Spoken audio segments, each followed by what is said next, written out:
tous! Aujourd'hui, on va faire une entrée chaude à base de chou rouge. Mais avant de vous lister les ingrédients qu'il nous faut, je vais vous montrer comment on va émincer notre chou en tout petit. Alors, il vous faut bien évidemment le chou coupé en quartiers, en gros morceaux. Et après, il nous faut un robot mixeur ou un blender aussi, il pourra faire l'affaire. Maintenant, je vous montre comment on va faire. Alors, vous commencez par prendre de l'eau et vous le mettez dans votre bol. Et maintenant, on va commencer à mettre des morceaux de chou. Et après, je vais... Voilà, je l'ai passé dans une passoire. Voilà le résultat. J'ai émincé tout petit en 2 secondes. Vous allez me dire à quoi ça sert de mettre de l'eau. Ça va revenir en même si on met le chou directement.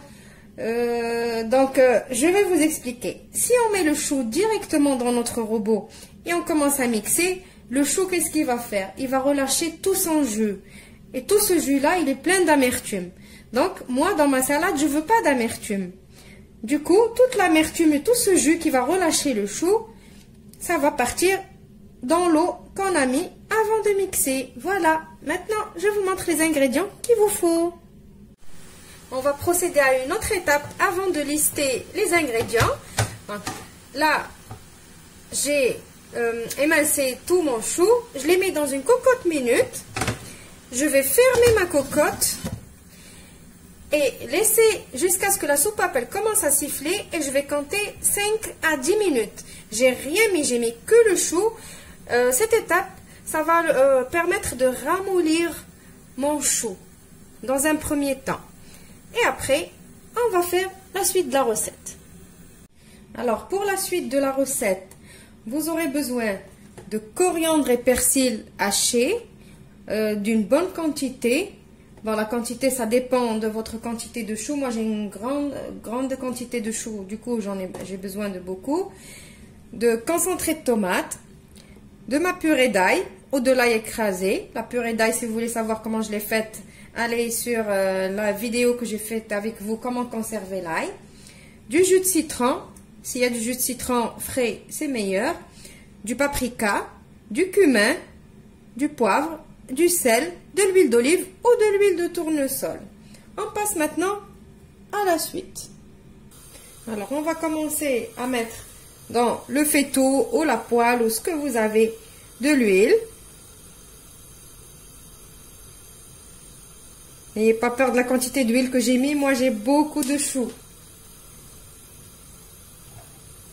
Je vais mettre maintenant directement mon concentré de tomate.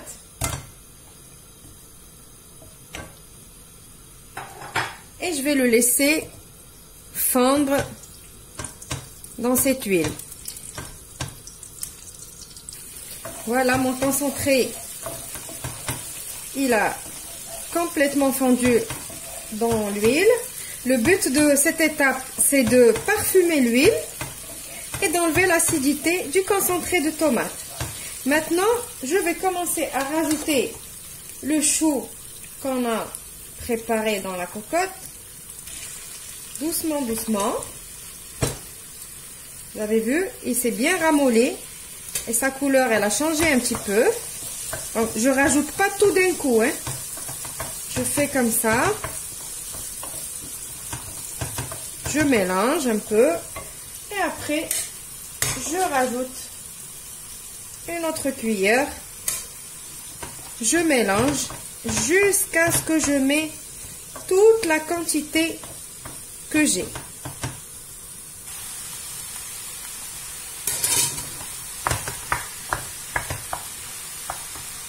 Alors voilà, vous avez vu toute la quantité que j'ai. Si j'avais rajouté tout d'un coup, j'aurais pas un mélange bien homogène et tout parfumé de concentré de tomate. Maintenant, je vais rajouter l'ail.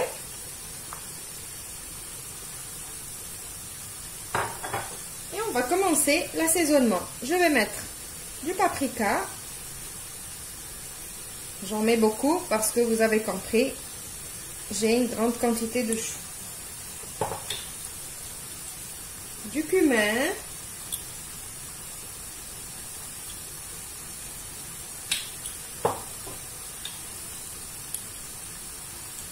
je sale et je poivre.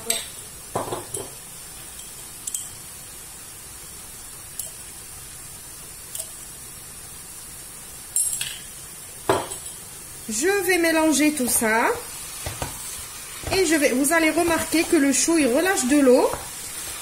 On va laisser le chou relâcher de l'eau jusqu'à ce qu'il n'y a plus une goutte d'eau et qu'il reste au fond que l'huile qu'on a mis tout à l'heure. Je vais rajouter la moitié de mon persil et de ma coriandre et la moitié je vais la laisser pour la fin.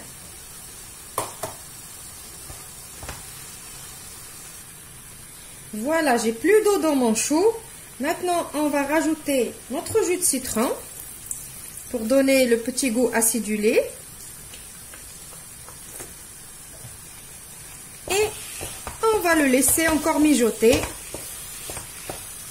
5 petites minutes avant de rajouter le reste de notre coriandre et persil haché.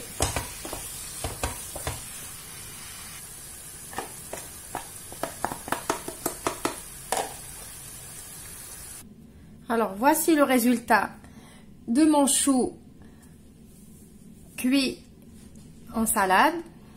Vous pouvez le présenter comme ça, une présentation comme ça sympa pour l'apéritif par exemple, en verrine avec des graissins ou juste comme ça avec des petits crackers ou en petites bouchées comme ça. Je suis sûre que si vous avez des amis végétariens ou véganes, ils vont se régaler. Et vous pouvez aussi le présenter juste avec du pain comme une entrée chaude ou froide d'ailleurs.